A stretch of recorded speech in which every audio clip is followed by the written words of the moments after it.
안녕하세요. TV닥터 건강클리닉의 연규옥입니다. 네, 오늘은 저와 함께 이 건강클리닉을 같이 진행했던 이유용 과장님께서 제 맞은편에 계십니다. 과장님 어서 오세요. 안녕하세요. 네, 반갑습니다. 네, 반갑습니다. 오늘은 이제 진행자가 아니라 네. 또 잠시 본연의 업무로 돌아가셨어요. 네, 오늘 이 자리에 서니까 좀 색다른 느낌이 네. 드는데요.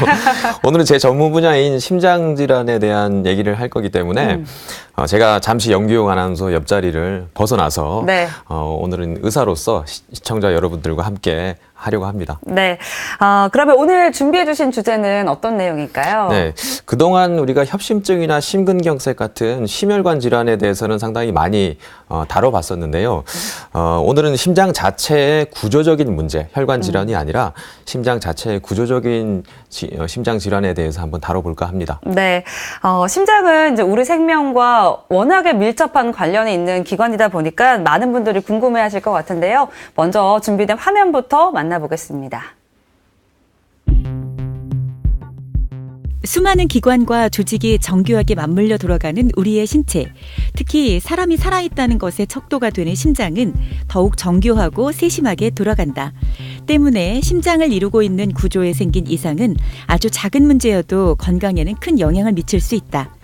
이런 심장의 구조적 문제는 선천적으로 발생하기도 하고 살면서 여러 가지 원인에 의해 발생하기도 한다.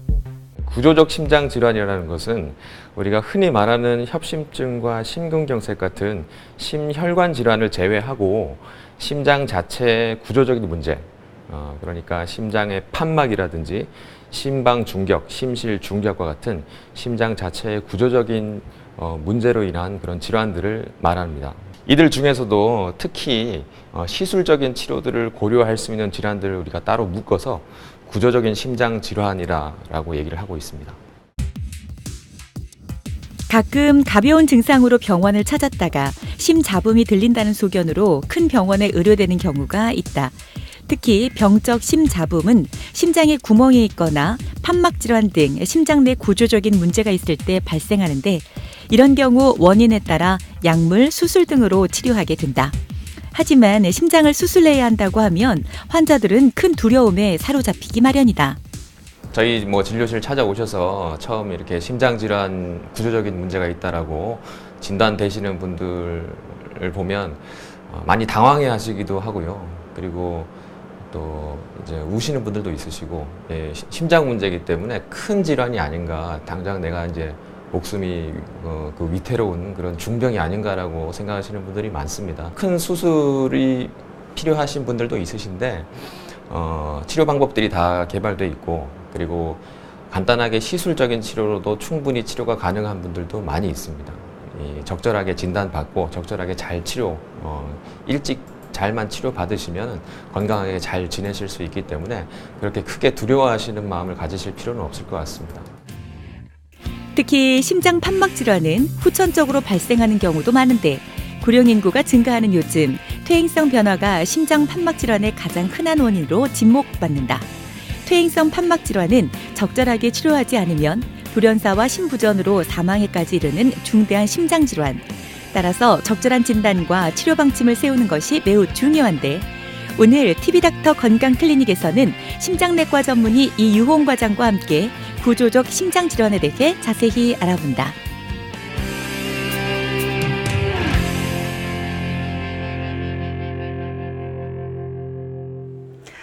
네, 사람이 이제 숨을 쉬면서 살아갈 때 가장 중요한 기관이 이제 심장이라고 해도 과언이 아닐 텐데요. 이 아주 중요한 기관인 심장에 문제가 생긴다고 하면 많은 분들이 걱정을 많이 하게 될 것 같습니다. 오늘은 이유용 과장님과 함께 이 구조적 심장 질환에는 어떤 것들이 있고 그리고 또 어떻게 치료하는지에 대해서 자세히 알아보겠습니다. 먼저 이제 저희가 구조적 심장 질환이라는 단어를 계속 썼거든요. 이게 사실 조금은 생소하게 느껴지시는 분들이 많을 것 같은데요. 네. 이게 심장 자체에 문제가 생긴 경우를 말하는 건가요? 네, 우리가 흔히 말하는 협심증이나 심근경색 같은 심장 혈관 질환들은 이 관상동맥에서 생기는 질환들인데요. 네. 관상동맥은 심장 근육의 바로 윗부분, 심장이라고 하면 심장 위에 이렇게 올려져 있습니다. 잠시 그림을 보시면 네. 심장이 그 윗부분에 왕관을 씌운 모양으로 이렇게 혈관이 올려져 있기 때문에 네. 관상동맥이라고 이제 부르고 있죠. 네. 하지만 심장 내부를 들여다보면 다른 구조물들도 볼 수 있습니다. 보시는 바와 같이 심장의 근육들도 있고 좌심방과 우심방을 나누는 심방 중격, 그리고 좌심실과 우심실을 나누는 심실 중격, 그리고 4개의 판막들이 보이고요. 아, 네. 그리고 뭐 이 대동맥과 폐동맥 같은 그런 혈관 구조물들도 같이 볼 수가 있습니다. 이런 구조물들로 인한 심장 질환들, 이런 네. 구조물들의 이상이 생겨서 발생하는 질환들을 구조적인 심장 질환이라고 얘기를 하고요. 특히 그 중에서 시술적인 치료로 이제 치료가 가능한 그런 질환들을 오늘 더 자세히 살펴볼까 합니다. 네. 근데 이제 심장이라는 기관이 사실 이제 밖에 나와 있는 게 아니라 신체 내부에 있는 기관이다 보니까 살면서 우리가 뭐 다치거나 뭐 이럴 가능성은, 그러니까 뭐 다쳐서 구조적으로 이상이 생길 가능성은 좀 없을 걸로 그렇죠. 생각이 되는데요. 네. 그럼 이런 이상은 거의 뭐 태어나면서부터 갖고 있는 경우가 많나요?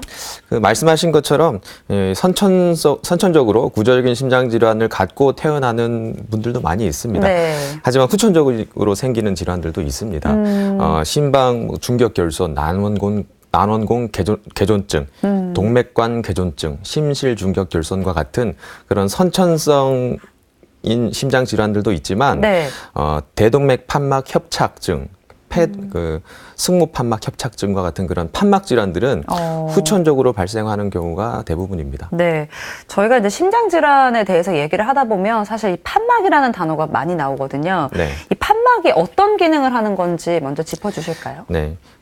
이 판막의 기능을 이해를 하려면 우리가 우리 몸 안에서 혈액순환이 어떻게 이루어지는지 네. 전신 순환 상태에 대해서 한번 살펴봐야 됩니다. 우리가 혈액순환 많이 얘기하잖아요. 네, 맞아요. 나 요즘 혈액순환 안 되는 것 같아. 중요하죠. 이렇게, 얘기를 네. 하는데 막상 또 이게 어떻게 이루어지는지 잘 모르시는 분들이 많아서 잠깐 소개를 해드릴까 합니다. 네. 그림을 좀 보시면요. 네. 혈액이 폐에서 산소를 이제 얻게 되면 붉은색을 띠게 됩니다. 그래서 산소를 많이 함유한 다량의 붉은 피가 이 좌심방으로 들어가서 좌심실을 통해서 대동맥으로 이렇게 뿜어져 나가죠. 네. 예, 그렇게 되면 이 대동맥을 통해서 이제 빨간 피가 온 몸의 구석구석 각 몸 속의 조직 속으로 이제 들어가서 산소를 공급해주고 다시 이 산소를 다 쓰게 된 혈액은 검붉은 빛으로 변하게 됩니다. 이 검은 피가 다시 우심방을 통해서 우심실로 들어오게 되고 폐동맥을 통해서 폐로 가면 다시 산소를 공급받고 다시 빨간 피가 되는 것입니다. 그래서 이런 전신 혈액순환에서 심장은 모터 같은 역할을 하게 되는 거죠. 네. 그래서 심장의 이 전신에서 한 방향으로 혈액이 흐를 수 있도록 유지를 해주는 것인데요. 잠깐 그림을 좀 다시 보시면 네. 좌심방에서 좌심실을 거쳐서 대동맥, 그리고 각 조직, 그 다음에 다시 우심실, 네. 우심방, 우심실, 폐동맥, 다시 폐, 이렇게 한 방향으로만 계속 혈액이 흘러가야 됩니다. 거꾸로 흐르면은 이 생명이 유지가 안 됩니다. 그래서 네. 이런 한 방향으로만 흘러가게 유지를 해주는데 핵심적인 역할을 하는 것이 바로 판막입니다. 그림을 좀 다시 보시면 네. 각각 좌우 심방과 심실 사이에 좌심방, 좌심실, 그리고 우심방, 우심실 사이에 각각의 판막이 또 있습니다. 2개의 판막이 있고요. 네. 그리고 좌심실에서 혈액이 뿜어져 나가는 출구 쪽에 대동맥 판막이 있고요. 그리고 우심실에서 폐동맥으로 뿜어져 나가는 출구 쪽에도 폐동맥 판막이 존재합니다. 그래서 이런 판막이 이제 열릴 때, 수축이 됐을 때는 이 좌심실, 우심실 사이에 있는 판막은 닫히게 되고 출구 쪽의 판막이 열리게 되고 이완할 때는 반대로 이렇게 돼서 한 방향으로 흐르는 기능을 잘 유지하게 됩니다. 네, 뭔가 자동문 같은 느낌이 네. 있고요. 이제 계속 네. 열렸다 닫혔다 이렇게 기능을 하는 거죠. 그렇죠. 이런 순환들을 통해서 이제 검은 피가 또 빨간 피가 되고 빨간 피를 통해서 산소가 공급이 되고 다시 또 소모하게 되면 다시 검은 피가 되고 그렇게 되는 건데 네.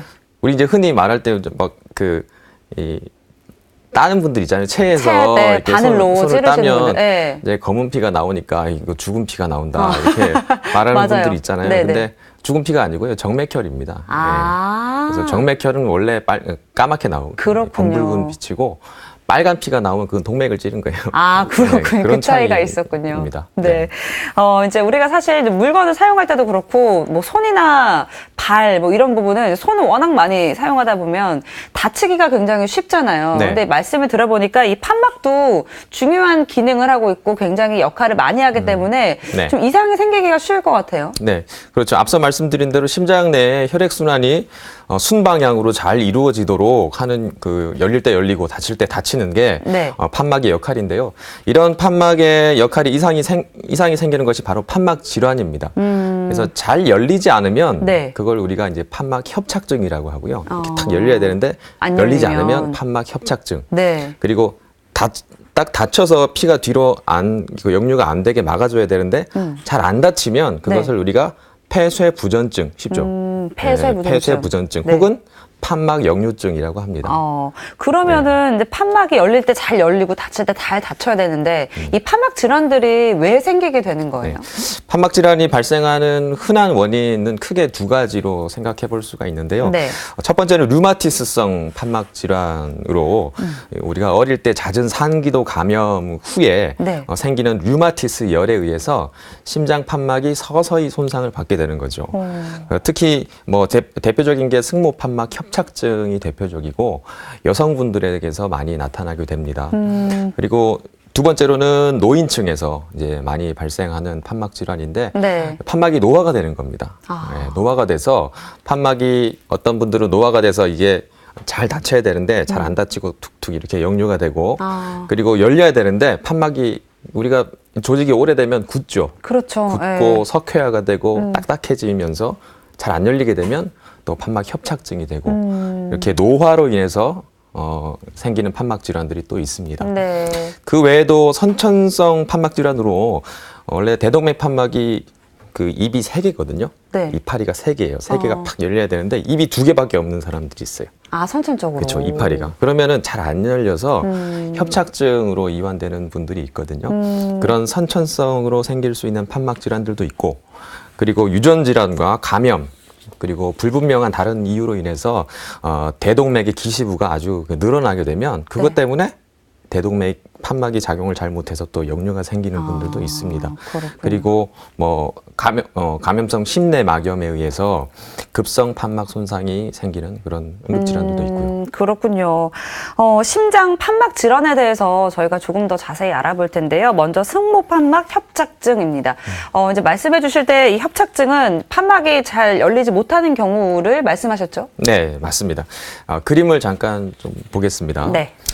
이 좌심방과 좌심실 사이에 있는 판막이 바로 승모 판막이라는 판막인데요. 네. 이 승모 판막에 이제 협착이 생기면 좌심방에서 좌심실로 혈액이 잘 못 내려갑니다. 예. 그래서 좌심실로 혈액이 잘 못 흐르게 되면 좌심방에 압력이 올라가겠죠. 네. 그래서 이런 상태가 지속이 되면 좌심방의 또 크기가 증가하게 되고 좌심방의 압력이 높아져서 폐로부터 오는 혈액을 잘 못 받게 되면 결과적으로 폐에 물이 차는 폐부종을 유발하게 됩니다. 그리고 좌심방도 커지면서 네. 심방이 커지면 심장의 맥박이 불규칙해지는 그런 다른 부정맥들도 발생할 수가 있습니다. 그래서 결과적으로는 심장이 효과적으로 혈액을 밖으로 딱 품어내는 역할들을 하는데 방해가 되죠. 네. 또한 뭐 심방의 크기가 이제 커지고 심방세동과 같은 그런 부정맥이 생기면 네. 심장에서 혈전이 잘 생겨요. 혈전. 피탁지라고 그렇죠. 하는. 네. 이 순환이 잘 안 되니까 이 그 좌심방이 커지고 막 그 안에서 혈전 같은 게 생겨지면 그런 네. 것들이 결국에는 머리로 날아갈 수가 있죠. 막힐 수가 있는 거고. 그러면 이제 뇌졸중, 뇌경색, 우리가 흔히 말하는 그런 중풍 같은 질환들이 생기기도 합니다. 네. 거의 대부분의 원인이 앞에서 잠깐 언급해드렸던 류마티스 열에 네. 의한 류마티스성 판막 질환이 흔하고요. 여성분들에 많고요. 증상으로는 폐부종으로 인한 호흡곤란, 기침, 그리고 각혈 같은 증상들이 생기실 수 있습니다. 영상을 보시면 네. 조금 더 이해하시기 쉬울 텐데요. 왼쪽의 정상 판막에 비해서 요 부분이 승모판이라는 판막입니다. 열렸다 닫혔다 열리고 하는? 닫혔다 하죠. 네. 잘 열리죠. 네. 그런데 오른쪽 보시면 안 열리죠. 뭔가 막혀 있죠, 지금. 네, 확 차이가 네, 있네요. 확 열려야 되는데 잘 안 열리는 것들을 여러분들이 확인하실 수 있을 겁니다. 네. 이제 승모 판막이 이렇게 잘 열리지 않는 이 협착증의 경우도 있고요. 그런데 잘 닫히지 않는 경우도 있다고요. 네, 승모 판막 폐쇄 부전증이라고 하는데요. 네. 잠시 그림을 보시면서 설명드리겠습니다. 이 좌심실이 수축을 하면 승모 판막이 닫히고 이 대동맥 판막이 열리면서 좌심실의 혈액이 대동맥으로만 쫙 품어져 나가야 되거든요. 네. 근데 이 승모 판막이 잘 안 닫히는 겁니다. 그러면 이쪽으로 피가 새죠. 이 대동맥으로만 쫙 뿜어져 나가야 되는데 저쪽으로 나가면 안 그렇죠. 되는데 나간다는 다시 말씀이시죠? 대동맥으로만 나가야 되는데 네. 이 승모 판막이 역할을 못해서 좌심방으로 피가 새는 겁니다. 그러면은 좌심방에 이제 그 혈액이 또 많아지고 좌심방 크기가 커지겠죠. 그리고 이 질환의 원인도 마찬가지로 네. 류마티스 열에 의한 합병증이 많고요. 그 외에 승모판에 있는 어떤 뭐 유두근이나 건삭, 승모판막 륜과 같은 승모판막의 구조적인 이상 때문에 제 역할을 못해서 역류가 되는 경우도 있습니다. 그리고 관상동맥 질환이나 심부전과 함께 동반돼서 나타나는 경우도 많이 있고요. 증상으로는 뭐 전신 쇠약감, 피로감, 그리고 뭐 심계항진, 운동하실 때 숨이 차는 그런 호흡 곤란이 나타나실 수도 있고, 네. 더 많이 진행하게 되면 그냥 쉬고 계실 때도 호흡 곤란이 나타나는 가만히 있을 때도. 그런 경우도 있습니다. 네, 그렇군요. 그리고 이제 그 다음으로 알아볼 거는 이제 대동맥 판막에 발생하는 문제 알아볼 텐데요. 먼저 협착증부터 살펴볼까요? 네, 이 좌심실의 수축 작용으로 대동맥에 있는 혈액이 뿜어져 나갈 때 온 몸으로 이제 뿜어져 나가죠. 네. 근데 이 판막의 출구가 열리지 않고 좁아져 있어서 혈류에 장애를 주게 되는 질환이 이 대동맥 판막 협착증입니다. 잠시 그림을 좀 보시면 네. 대동맥 판막이 이 그림과 같이 이렇게 심하게 석회화가 되어 있어서 굳어져 버리는 거죠. 그러면은 판막이 이제 잘 안 열리게 되고, 네. 그러면은 대동맥에서 품어주는 혈액이 밖으로 나가야 되는데 못 나가는 겁니다. 온 몸으로. 네. 그래서 좌심실의 압력이 그러면 증가하게 되겠죠. 그렇죠. 그럼 좌심실의 압력이 증가하면 좌심실이 아주 두꺼워집니다. 여기 그림에서도 보시면은 두껍죠, 많이. 네. 그래서 심근 비대가 나타나고요. 이러한 증가한 압력을 좌심실이 결국에 견디지 못하게 되면 아주 심각한 상태에 이를 수도 있습니다. 잠깐 이 동영상을 좀 보시면은 네. 확실하게 좀 보실 수가 있는데요. 왼쪽에 요 부분이 대동맥 판막입니다. 네. 정상적으로 딱 열리죠. 열리고 닫히고. 그런데 오른쪽 보시면 아주 지금 막 두꺼워져 있고 막혀 있어요. 하얗게 지금 석회화되어 있는 것도 볼 수 있고 네. 안 열리죠. 그렇네요. 네. 그리고 안 열리니까 요 심장 근육의 두께를 보세요. 차이가 많이 나네요. 왼쪽은 아주 아. 이 가늘게 잘 이제 정상인데 오른쪽에 보시면 아주 두꺼워져 있죠. 이게 이제 심근 비대. 그렇죠. 심근 비대가 나타나는 걸 볼 수 있습니다. 네. 이 대동맥 판막 협착으로 인해 나타나는 증상으로는 운동 시에 호흡 곤란이 나타나실 수도 있고요. 가슴 통증이 나타나실 수도 있어요. 그래서 협심증과 같은 그런 질환들과 또 감별을 해야 되는 협심증으로 오인되기도 하는 그런 가슴 통증이 똑같이 있으니까요. 그렇죠. 뻐근하게 아프실 수 있어요. 협심증처럼. 그리고 실신을 하시는 분들도 있고요.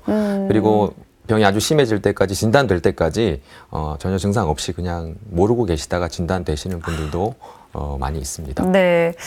다음으로 알아볼 거는 대동맥 판막 폐쇄 부전입니다. 이거는 그럼 역시나 이 대동맥 판막이 제대로 닫히지 않는 경우를 말하는 거겠네요. 네, 그렇습니다. 이제 아주 잘하시네요. 개념이 조금 생기고 있어요. 네. 거의 한 반 의사 되신 것 같습니다. 대동맥 판막이 닫혀 있어야 될 때 완전히 닫히지 않아서 좌심실에서 대동맥으로 품어져 나왔던 혈액이 다시 뒤로 들어가 버리는 겁니다. 다시 좌심실로 되돌아오게 되면 좌심실이 또 부담을 느끼죠. 그렇죠. 용적이 또 커지고 네. 심실 부담이 증가하게 되는 그런 질환들을 말하는데요. 잠깐 그림을 보시면 네. 좌심실 이완기 때 대동맥 판막이 이제 닫혀야 되는데 닫히지 네. 못해서 그 역방향으로 거꾸로 흐르게 되는 거죠. 앞으로만 쫙 뿜어져 나가야 되는데 뒤로 나오는군요. 뒤로 이 혈액이 역류되는 것인데요. 뭐 이 경우에도 마찬가지로 아까 말씀드렸던 그런 류마티스성인 경우에 승모 판막 질환과 같이 동반돼서 나타나는 경우가 있습니다. 네. 그리고 대동맥 판막류운이라고 그래서 대동맥 이 가장자리 쪽이 늘어나면서 2차적으로 판막 역류가 생기시는 경우도 있고요. 유전 질환 중에 우리 말판 증후군 들어보셨죠? 말판 네, 증후군. 말판 증후군. 그런 경우에도 이 대동맥이 확 늘어나면서 판막 역류가 생기는 그런 경우도 있습니다. 네. 이로 인한 증상은 좌심실이 이제 부담을 많이 느끼기 때문에 이제 심부전 증상이 주로 나타나게 되는데요. 네. 아까 말씀드렸던 그런 뭐 전신 최악감, 피로감, 기운 없음, 그리고 뭐 밤에 이제 주무실 때 숨이 차다거나 활동 시에 호흡 곤란이 생긴다거나 가슴이 두근거린다거나 식은땀이 난다거나 네. 흉통 같은 그런 다양한 질환들이 생기실 수 있습니다. 그리고 또 특징적으로 혈압을 재실 때 네. 수축기 혈압에 비해서 이완기 혈압이 뚝 떨어지는 그런 게 또 특징입니다. 왜냐하면 수축기, 이완기 때 네. 혈액이 다시 들어가 버리는 거죠. 심장 안으로.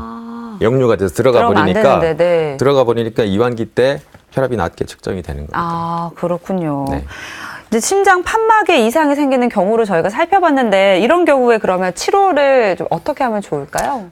우리가 판막 질환의 치료는 약물 치료 그리고 네. 시술적인 치료 그리고 수술적인 치료 등으로 이제 나눠볼 수가 있는데요. 네. 판막 질환의 종류와 그 경증에 따라서 얼마나 중하냐, 경하냐, 이 네. 중등도에 따라서 치료 방법이 결정되게 됩니다. 우리 아주 경증의 판막 역류나 협착인 경우에는 특별한 치료가 필요 없는 경우가 대부분입니다. 그래요? 네. 웬만한 분들 검사해 보면 약간의 역류 들은 있는 경우가 많거든요. 네. 근데 그런 경우는 특별한 치료는 필요 없으시고요. 중증의 아주 심한 판막 역류나 판막 협착의 경우에는 네. 대개 어떤 수술적인 치료나 시술적인 치료를 고려해야 되는 경우가 대부분입니다. 네. 약물 치료는 일반적으로 판막 질환으로 인한 심장의 부담, 아까 뭐 심장에 이제 뭐 압력이 증가한다거나 부피가 증가한다거나 그런 부담이 많이 생기는데 그런 부담을 줄이는 그런 약들을 쓰게 되고요. 증상 호전 목적으로 약물 치료를 하게 되고 하지만 아까 말씀드린 대로 협착이나 폐쇄 부전증의 정도가 아주 심한 경우에는 근본적인 치료는 판막에 대한 치료, 판막을 갈아주거나 네. 어떤 판막을 열어주는 그런 시술적인 치료들을 고려해야 됩니다. 우리가 보통 심장 판막을 갈아주는 판막 치환술이나 아니면 네. 판막 일부를 봉합하는 판막 성형술을 이제 고려를 하게 되는데요. 네. 그림을 잠깐 보시면 이것은 이제 판막 성형술에 쓰는 인공 판막을 이제 이 사진으로 나온 건데 왼쪽은 보시면 이제 조직 판막이고요. 네. 오른쪽은 기계 판막입니다.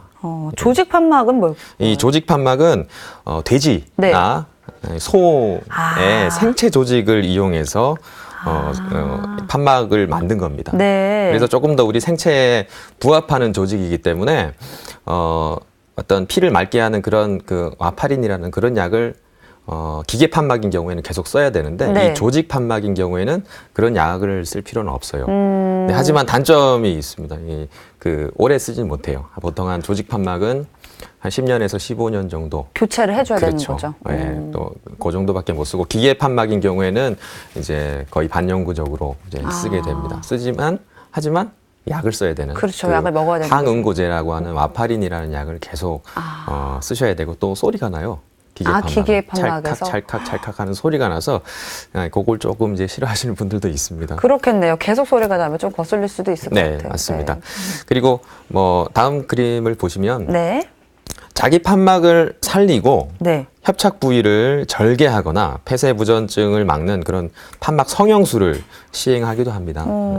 가슴을 열고하는 뭐 개용이 아까 말씀드린 판막 치환술도 그렇고 네. 이 판막 성형술도 그렇고 가슴을 열고하는 개용 수술이기 때문에 꽤 큰 수술이라고 할 수 있죠. 그렇겠군요. 네. 근데 지금 이제 수술이 필요한 경우를 저희가 좀 짚어봤는데 지금부터는 수술 말고 시술로 치료할 수 있는 방법들을 좀 살펴보려고 합니다. 먼저 이제 승모판막 협착증 협착증, 이 판막이 제대로 열리지 않는 경우인데요. 이 경우는 어떤 시술이 가능할까요? 네, 이 승모판막 협착증의 경우에는 좌심방이 커지고 막 그런다고 아까 네. 말씀드렸는데 좌심방에 혈전이 있으면 안 됩니다. 혈전이 없고 그리고 판막이 석회화가 아주 심하거나 그러면 네. 또 그 시술적인 치료를 못 하거든요. 그래서 판막이 그 좌심방에 혈전이 없고 석회화 등으로 인한 판막 손상이 적을 때 네. 수술이 아닌 시술적인 치료를 고려할 수 있고요. 그렇지 않은 경우는 판막을 가는 그런 치환 수술을 해야 됩니다. 네. 그림에서 잠깐 보시면 요것은 이제 승모판막 협착증을 치료하는 시술을 이제 도식화한 건데요. 풍선이 달린 카테터를 이 대퇴부 쪽의 정맥을 통해서 우심방으로 접근을 시킵니다. 우심방으로 접근을 시켜서 네. 승모판막이 있는 곳은 좌심방, 좌심실 사이거든요. 네. 이쪽으로 넣으려면 우심방과 좌심방 사이에 벽을 뚫고 지나가야 돼요. 그래서 벽을 이제 천자를 하고 네. 좌심방을 지나서 네. 좌심방과 좌심실 사이에 풍선을 위치시키게 되죠. 네. 그리고 풍선을 여기서 부풀리면 어떻게 되겠어요?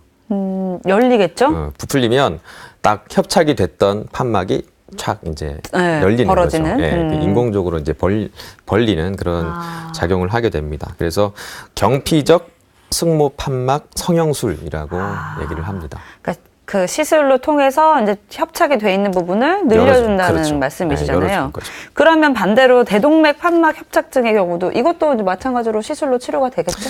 네, 이 대동맥 판막 협착인 경우에는 네. 이 중증으로 진행하는 경우에는 1년 사망률이 50% 정도 됩니다. 위험하네요, 진짜. 웬만한 우리 말기암이라고 네. 생각하면 되거든요. 근데 그만큼 위험한 질환이기 때문에 반드시 이제 중증의 대동맥 판막 협착증인 경우에는 판막 치환 수술이 반드시 필요하거든요. 네. 근데 이 아이러니하게도 이 대동맥 판막 협착증이 생기는 분들은 대부분 고령이세요. 그래서 어르신들. 네. 근데 뭐 75세, 80세, 90세 이런 어르신들이 판막 치환 수술 같은 그런 큰 수술을 받기가 상당히 개용이니까 또 그렇죠. 그죠? 네. 아주 큰 수술인데 그런 수술을 받을 수 없는 분들이 많죠. 그래서 그런 분들은 치료를 포기하는 분들이 대부분이셨거든요. 아이고, 네. 근데 이런 환자분들에게 있어서 최근 수년 사이에 많이 수행되고 있는 것이 바로 경피적 대동맥 판막 스텐트 삽입 시술입니다. 잠깐 사진을 보시면요. 네. 대동맥 판막 스텐트 시술은 이렇게 스텐트 안에 이 조직 판막이 들어있는 겁니다. 스텐트 안에 네. 인공 판막이 여기 이제 들어있는 그런 스텐트를 특수 스텐트를 심장 혈관 스텐트와 같은 방식으로 환자의 좁아진 대동맥에 이제 삽입하는 시술인데요. 네.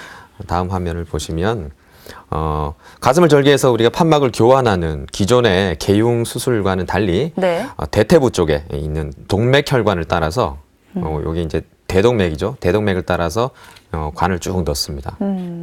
도관을 넣어서 풍선을 먼저 부풀려요. 네. 풍선을 부풀리면은 혈관 그 판막이 조금 이제 벌어지겠죠. 조금 그렇죠. 이제 어느 정도 벌어지게 한 다음에 그다음에 이제 인공 스텐트를 이렇게 이제 집어넣어서 스텐트를 붙여버리는 거예요. 네.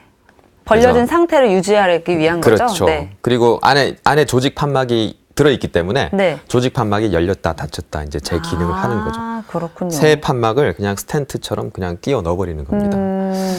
특히 최근에는 수술의 뭐 중등도 옛날에는 아주 고위험군에서만 이런 시술적인 치료를 했었는데 네. 중등도의 위험군 환자들에 있어서도 대동맥 판막 스텐트 이 시술이 개용 수술에 비해서 그렇게 나쁘지 않다. 거의 동등한 효과를 보이고 있기 때문에 그런 연구 결과가 발표가 됐었거든요. 그래서 네. 수술이 불가능한 고위험군 환자분들뿐만 아니라 중등도 위험군의 환자에서도 이 스텐트 시술을 하는 등 적응증이 많이 넓어지고 있다고 볼 수 있습니다. 네. 이제 과거에는 수술을 포기했던 분들에게 이제 좋은 시술들이 생기는 것 같아서 굉장히 다행이라는 또 생각이 들고요. 지금까지는 이제 심장 판막에 이상이 생긴 경우 그런 질환에 대해서 알아봤습니다. 지금부터는 선천성, 그러니까 태어날 때부터 심장 기형이 있는 경우에 대해서 좀 알아볼 텐데요. 네. 먼저 심방 중격 결손입니다. 네. 이건 어떤 질환일까요? 우리가 좌심방과 우심방 사이에는 심방 중격이라고 부르는 벽이 있습니다. 네. 그래서 좌심방과 우심방을 이제 구분을 해주고 그 사이로 혈액이 통하지 못하도록 이제 막아주는 거죠. 그런 역할을 하게 되죠. 그런데 이 심방 중격이라는 벽에 구멍이 생기는 겁니다. 구멍이 생겨서 그 사이로 비정상적인 혈류가 생기는 질환을 심방 중격 결손이라고 얘기를 합니다. 네. 그림에서 보시는 바와 같이 폐순환을 거쳐서 좌심방으로 들어온 이제 빨간 피인 동맥혈의 일부가 심방 중격 결손을 통해서 우심방으로 이제 흐르게 되는 거죠. 그렇게 되면 이 혈액이 다시 우심실을 거쳐서 다시 폐순환으로 이렇게 들어가게 되는 거거든요. 그러면은 네. 이 우심방과 우심실에 볼륨이 많아지겠죠. 혈액량이 많아지면서 오른쪽 심장에 부담이 가게 되는 겁니다. 그래서 결손이 크고 나이가 많아질 때까지 이 결손 부위를 막아주지 않으면 폐동맥의 압력이 높아지는 그런 폐동맥 고혈압이 생길 수가 있고요. 네. 심한 폐동맥 고혈압이 비가역적으로 만약에 고정이 되어버리면 나중에 수술도 할 수 없는 그런 심각한 상황이 생기시는 분들도 있습니다. 전체 선천성 심장 질환의 한 5에서 10% 정도를 차지하고 있고요. 네. 남자보다는 여자분에서 한 2배 정도 더 많이 생기는 걸로 되어 있습니다. 그리고 심방 중격 결손을 포함한 대부분의 선천성 심장 질환들은 원인은 좀 불분명한 걸로 되어 있고요. 신생아에서 발생한 아주 작은 결손 네. 같은 경우는 자연적으로 막히는 경우들도 많이 있습니다. 근데 결손이 큰 소아에서는 심부전과 같은 그런 증상들이 나타날 수도 있고요. 청진상에서 우리가 심잡음을 들으면서 그 심방 중격 결손 부위를 통해서 피가 흐르게 되면 그게 청진상에서 들려요. 쌕쌕하는 그런 소리가 들리는데 그것을 심잡음이라고 하는데요. 그런 심잡음을 들으면서 우리가 보통 이 질환을 의심을 하는데 네. 그게 잘 안 들리는 환자들도 있어요. 그런 경우에는 놓치게 되는 거죠. 그래서 나중에 성인이 돼서 이 질환이 진단이 되는 분들도 많이 있습니다. 그래서 이런 경우에는 호흡곤란과 같은 심부전 증상이 생기실 수도 있고, 그리고 심방 세동, 조동과 같은 그런 부정맥이 동반되는 분들도 더러 있습니다. 네. 이게 원인이 이제 불명하지 않다고 말씀을 해주시니까 이제 더 걱정이 될 것 같은데, 이런 경우에 그럼 진단을 어떻게 하면 좋을까요? 그래서 아까 말씀드린 대로 청진을 통해서 일단 좌심방과 우심방 사이에 심방 중격에서 혈류가 새는 그런 소리를 듣게 되면서 좀 의심을 할 수도 있고요. 아니면 네. 증상이 있는 경우에 또 심장 초음파 검사 같은 검사를 해볼 수가 있습니다. 그래서 증상이 있거나 청진이 되는 경우에, 심잡음이 청진이 되는 경우에는 심장 초음파 검사를 해서 심방 중격 결손이 있으신지 확진을 하게 되는 거고요. 그리고 만약에 확진이 된 경우에는 치료 계획을 세우기 위해서 추가적으로 경식도 초음파라고 해서 네. 식도 속으로 초음파 기계를 집어넣어서 안쪽에서 보면 이 심방 중격 결손을 더 자세하게 볼 수가 있습니다. 그리고 심장 CT를 찍어서 3차원 구성을 해서 보는 경우도 있고요. 그리고 심도자 검사라고 해서 네. 그런 추가적인 검사를 하는 경우도 있습니다. 네. 이제 앞에서 말씀해 주실 때는 신생아의 경우에는 그러니까 자연적으로 폐쇄가 되는 경우도 있다라고 말씀해 주셨거든요. 네. 그러면 자연 폐쇄가 안 되고 계속해서 결손이 있는 경우, 이럴 때는 치료는 어떻게 해야 될까요? 그 증상이 있는 경우나 결손 부위를 통한 혈류 유출량이 많은 경우에는 결손 부위를 막아주는 치료가 필요한데요. 네. 수술적인 방법으로 막기도 하고 시술적인 방법으로 막기도 합니다. 심박 중격 결손의 발생 위치, 그리고 크기 얼마나 큰가, 그리고 결손 부위에 가장자리 조직이 있느냐 없느냐, 그런 가장자리 조직의 그 결손 부위 모양에 따라서 시술을 시행할지 수술을 시행할지 이제 치료 방법을 결정하게 되는데, 최근에는 이 시술적인 치료인 경피적 심방 중격 결손 폐쇄술을 더 많이 시행하는 추세입니다. 네. 이제 실제 시술 과정 저희가 사진으로 준비했는데요. 보면서 더 자세히 알아볼까요? 네. 잠깐 사례를 좀 보시겠습니다. 이 환자분은 45세 된 여자 환자분이셨는데요. 네. 숨찬 증상을 호소하시면서 저희 병원에 내원하셨습니다. 심장 초음파 검사를 해보니까 한 26mm 정도의 다소 좀 큰 거의 사이즈. 3cm가 되는 그렇죠. 거네요. 좀 네. 큰 사이즈의 심방 중격 결손이 진단이 되었는데요. 네. 뭐 2.6cm 한 뭐 이 정도 되죠. 근데 우리 심장이 주먹만 하거든요. 꽤나 큰 건데요, 그러면? 그렇죠. 꽤 네. 크죠. 그래서 심장 초음파를 통해서 진단을 했는데 초음파 영상을 잠깐 보시겠습니다. 네. 네. 여기 보시면은 여기 밑에 있는 게 이 부분이 좌심방이고요. 네. 오른쪽 부분이 우심방입니다. 네. 그래서 좌심방과 우심방 사이에 이렇게 큰 뚫려 있는 거네요. 결손 부위가 있죠. 여기 벽이 있어야 되는데 뚫려 있는 겁니다. 네. 그리고 도플러 이미지라고 그래서 네. 혈류를 이제 색깔로 보여주는 요 도플러를 보면 여기 혈류가 흐르고 있는 거죠? 빨갛게 지금 흘러가는 게 보이죠. 네. 네, 그래서 좌심방에서 우심방으로 혈류가 흘러가는 것을 볼 수 있습니다. 네. 그리고 다음 영상 보시면 경식도 초음파 검사를 한 겁니다. 그래서 아까 말씀드린 대로 식도로 초음파 기구를 넣어서 초음파를 본 영상인데요. 네. 좀 더 깔끔한 영상으로 결손 부위를 확인할 수가 있죠.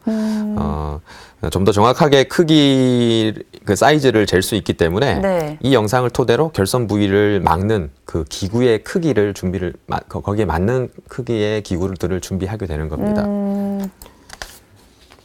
그리고 시술은 다음과 같은 이제 방법으로 하게 되는데요. 네.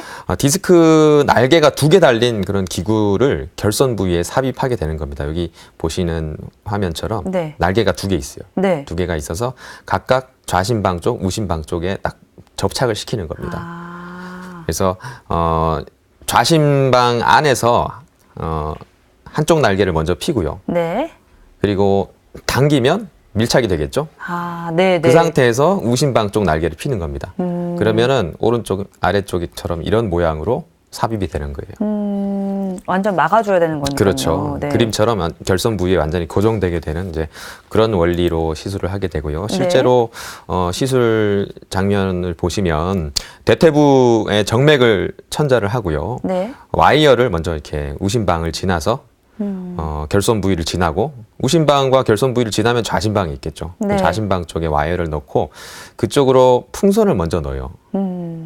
이 풍선이 들어가면 풍선을 넣어서 풍선을 부풀리는 이유는 뭐 이거 확장 시술을 구멍을 더 크게 만들면 안 되잖아요. 그렇죠. 구멍을 이렇게 크게 만들자는 게 아니고 이 결손 부위의 사이즈를 재는 겁니다.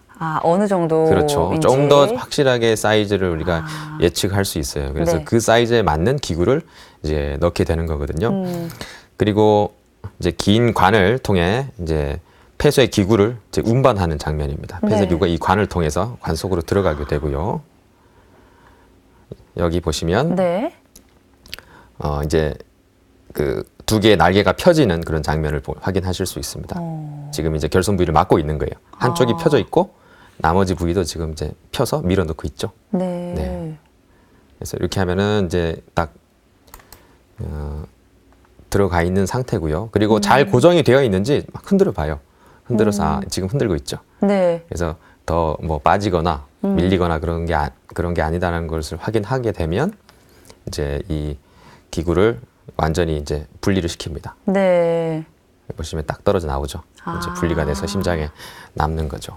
그래서 시술 후의 영상을 보시면 네. 아까 여기 보면 뻥 하고 뚫려 있었잖아요. 네. 좌심방과 이제 막혀 우심방 있군요. 사이에 뻥 뚫려 있었는데 이제 막히죠. 그리고 도플러 영상을 봐도 아까 같은 그런 빨간 그런 혈류가 보이진 않습니다. 아주 미세한 혈류들이 있지만 나중에 다 막혀요, 완전히. 네. 이제 이런 시술로 저희가 또 치료가 가능한 거고요. 네. 지금까지 이제 심방 중격 결손에 대해서 알아봤고요. 이번에는 심실 중격 결손에 대해서 좀 알아볼까 합니다. 이제 심방 중격 결손처럼 아무래도 지금은 좌우 심실을 나누어주는 중격에 이제 문제가 생긴 경우겠죠? 네, 맞습니다. 그 심방 중격 결손이 좌심방과 우심방 사이에 벽에 구멍이 생긴 거라면 네. 심실 중격 결손은 그림에서 보시는 것처럼 좌심실과 우심실 사이에 벽인 심실 중격에 이렇게 이제 구멍이 생기는 것이죠. 네. 그러면 이제 심실의 기능이 이제 혈액을 심장 밖으로 보내주는 역할을 한다고 했는데 이게 굉장히 중요한 거거든요. 근데 이런 기능에 문제가 생긴다라고 하면 증상도 좀 심각하게 나타날 것 같은데요. 네, 이 뭐 결손 부위가 작은 경우에는 네. 대부분 심장에 미치는 영향이 거의 없기 때문에 증상도 안 나타나는 경우가 대부분이고요. 네. 근데 결손 부위가 큰 경우, 사이즈가 큰 경우에는 생후 한 3, 4주경부터 심부전 증상이 아기에게 나타나게 됩니다. 네. 이때 이제 호흡 곤란이 생길 수도 있고요. 이 숨 찬 걸 표현을 못하니까 네. 수유도 잘 못하게 됩니다. 먹지도 못하고. 먹지도 못하고 네. 그리고 영양 상태 자체가 안 좋게 되고요. 체중이 잘 늘어나질 않아요. 네. 체중 증가가 우리 아이들 막 늘어나잖아요. 근데 그렇죠. 체중이 잘 늘어나지 않고 그리고 잦은 하기도 감기 같은 그런 감염들도 자주 생기고 과도한 발한 땀을 또 많이 흘리게 되고 그런 증상들이 생기게 됩니다. 진단은 심방 중격 결손과 마찬가지로 심장 초음파를 통해서 결손 부위를 이제 확인하면서 확진을 하고 역시 의심을 하는 거는 아까 말씀드린 그런 증상들 그리고 청진을 해서 소리가 나면 그런 이 질환을 또 의심을 하게 되고 초음파를 통해서 확진을 하게 됩니다. 네, 그렇다면 이 심실중격 결손 이건 어떻게 치료하면 좋을까요? 네, 일반적으로 작은 결손은 뭐 수술적인 치료에 적응증이 되지 않고 자연적으로 폐쇄되기 때문에 그냥 네. 기다리면 기다리면 되고요. 하지만 결손의 크기가 크고 증상이 심한 경우에는 반드시 결손 부위를 막는 수술적인 치료가 필요합니다. 심방 중격 결손 같은 경우는 아까 말씀드렸듯이 시술적인 치료를 많이 한다고 네네. 말씀을 드렸잖아요. 근데 심실 중격 결손인 경우에는 그렇지는 않습니다. 어린 경우에 발견되는 경우가 많기 때문에 네. 아주 너무 어린 경우에는 시술적인 그런 기구들을 넣는 게 적합하지가 않습니다. 그래서 대부분 수술적인 치료를 하는 경우가 훨씬 많습니다. 네. 다음으로 알아볼 질환은요, 동맥관 개존증입니다. 이거 이름도 어렵고요. 어떤 질환일까요? 네. 우리가 출생 전에는 태아에서는 네. 반드시 열려 있어야 하는 그런 혈관인데 출생 직후에 이제 닫혀야 되는 혈관이 있습니다. 이 대동맥과 폐동맥 사이에 관 모양의 그 통로인데요. 그걸 동맥관이라고 합니다. 네. 근데 이 동맥관이 출생 후에 닫혀야 되는데 없어져서 닫히지 않고 그대로 남아 있는 상태를 말합니다. 그림을 좀 보시면 네. 출생 전에 우리 태아가 모체 안에 있을 때는 태반을 통해서 우리가 모체로부터 산소와 영양분을 공급을 받게 되죠. 그렇죠. 그 대신 폐는 물로 대부분 차 있어요. 그래서 태아에는 폐동맥으로 흐르는 혈류가 거의 없습니다. 폐로 갈 필요가 별로 없죠. 왜냐하면 폐 기능이 거의 없기 때문에. 그래서 대신 이 동맥관을 통해서 이 태아로부터 받은 그런 빨간 피가 동맥관을 통해서 전신을 통해서 이제 순환을 하게 되는데 출생 직후에는 이제 그럴 필요가 없죠. 폐동맥으로 혈류가 많이 가야 되고 이 동맥관은 필요가 없게 됩니다. 그래서 저절로 막혀야 되는데 출생 후에도 이러한 정상적인 동맥관 폐쇄가 일어나지 않고 비정상적으로 계속 열려 있는 상태를 동맥관 개존증이라고 합니다. 네. 선천성 심장 질환의 한 5에서 10% 정도로 비교적 흔한 기형이고요. 남자에서보다 여자분들에게서 더 많이 나타나게 됩니다. 네, 그렇다면 이 동맥관 개존증 왜 발생하는 건지 궁금하고요. 그리고 이 동맥관이 열려 있으면 어떤 증상들이 나타나게 되나요? 네. 대부분의 경우는 원인은 밝혀져 있지는 않습니다. 네. 근데 가족력이 있는 경우가 많은 것으로 봐서 유전적인 어떤 원인이 관여하는 것으로 추정을 하고 있고요. 네. 뭐 태아기 때 과도한 알코올이나 뭐 페니토인 같은 그런 특정 약물에 노출된 경우에 생길 수도 있다고 얘기를 합니다. 작은 동맥관 같은 경우에는 이제 증상 없이 정상 생활이 가능하지만 네. 간혹 심내막염 같은 질환들이 또 생길 수가 있고요. 크기가 작더라도 시간이 오래 지나면 결국에는 심장에 부담을 주기 때문에 네. 2세 2살이 넘어가면 적극적인 그런 동맥관을 막는 그런 시술이나 수술적인 치료를 고려해야 됩니다. 그래서 뭐 큰 동맥관 같은 경우는 심부전증으로 인한 호흡곤란, 네. 잦은 호흡기 감염 그리고 발육부전 같은 증상들이 생길 수가 있습니다. 그럼 이제 증상이 좀 생겨서 병원에 가서 검사를 받으면 이게 좀 발견이 잘 되나요? 어떻습니까? 네, 이게 출생 후에 뭐 한 2, 3주 정도 이후에 증상이 나타나거나 정기적인 검사에 의해서 우연히 발견되는 경우도 있는데요. 청진을 하게 되면 하나의 심장에서 어떤 그 동맥관 개전을 통해서 흐르는 네. 그런 비정상적인 소리가 잘 들리게 됩니다. 그래서 보통은 이런 이상 심잡음을 잘 들을 수가 있고요. 다른 선천성 심장 질환과 마찬가지로 심장 초음파를 통해서 확진을 하게 됩니다. 네. 이런 경우 치료도 해줘야 될 텐데요. 치료는 어떻게 해주면 좋을까요? 심방 중격 결손이나 심실 중격 결손과 같이 이런 비정상적인 통로가 이제 열려 있는 질환이기 네. 때문에 거기를 이제 막아주면 되죠. 그래서 수술적인 방법과 함께 시술적인 방법을 통해서 동맥관 폐쇄술을 이제 시행할 수가 있는데요. 네. 동맥관이 아주 큰 경우에는 수술적인 치료가 이제 필요합니다. 하지만은 네. 그렇지 않은 경우에는 대부분 동맥관 수술이 아니라 시술적인 방법으로 폐쇄술을 시행할 수 있습니다. 네, 저희가 이제 동맥관 개존증의 치료 과정을 사진으로 좀 준비했는데요. 보면서 더 자세히 이야기 나눠볼게요. 네, 그림을 잠깐 보시면요, 이 파란색의 이제 폐동맥과 빨간색의 대동맥 사이에 네. 이 동맥관으로 이제 이어져 있는 이 부분을 코일이나 이 디스크 모양으로 된 기구로 막는 시술인데요. 대퇴부 정맥을 통해서 긴 관을 넣어서 우심방과 우심실을 지나 폐동맥으로 접근을 해서 관을 동맥관 부위로 통과시킨 후에 기구를 삽입하게 됩니다. 다음 영상을 보시면 이 호흡곤란으로 주소로 저희 병원 방문한 60세 여자 환자분의 심장 초음파 영상인데요. 여기 이 부위가 폐동맥 부위인데요. 폐동맥 부위에 비정상적인 혈류가 관찰됩니다. 빨갛게 위로 올라가는 혈류가 있는데, 요게 이제 동맥관 개존증 소견을 보이는 영상이고요. 네. 같은 환자의 CT 소견인데요. 이 부분이 폐동맥이고요. 네. 이 위 부분이 대동맥입니다. 여기 보시면 작게 이어져 있는 게 보이죠. 네, 네. 이 부분이 동맥관 개존증 부위고요. 다음은 이제 시술 장면인데요. 폐동맥 쪽에서 와이어를 동맥관으로 통과시켜서 대동맥으로 이제 넘기고 네. 와이어를 따라서 이 카테터를 대동맥 쪽으로 밀어 넣습니다. 그리고 그 카테터를 통해서 이제 폐쇄용 디스크 기구, 아까 보셨던 그 기구가 여기 끝에 있습니다. 네. 그거를 펼쳐서 이제 뒤로 당기게 되면 요 부분을 이제 막게 되는 거죠. 그래서 고정된 것을 이제 확인을 하면 기구를 이제 분리하게 되고요. 마지막 영상을 보시면은 이제 혈류가 막혀 있는 것을 볼 수 있습니다. 여기 기구가 삽입이 돼 있고요. 네. 오늘 이유용 과장님과 함께 구조적 심장 질환에 대해서 알아봤는데요. 마지막으로 한 말씀 부탁드리겠습니다. 네, 심장 관련된 증상이 있으시거나 심장 질환이 의심된다는 얘기를 들으시면 겁부터 나는 것이 사실입니다. 네. 하지만 치료 시기를 놓치지만 않는다면 특정한 치료 방법들을 통해서 완치가 가능한 질환들이 많거든요. 그리고 오늘 언급해드렸던 여러 가지 비수술적인 치료 방법들도 많이 있기 때문에 네.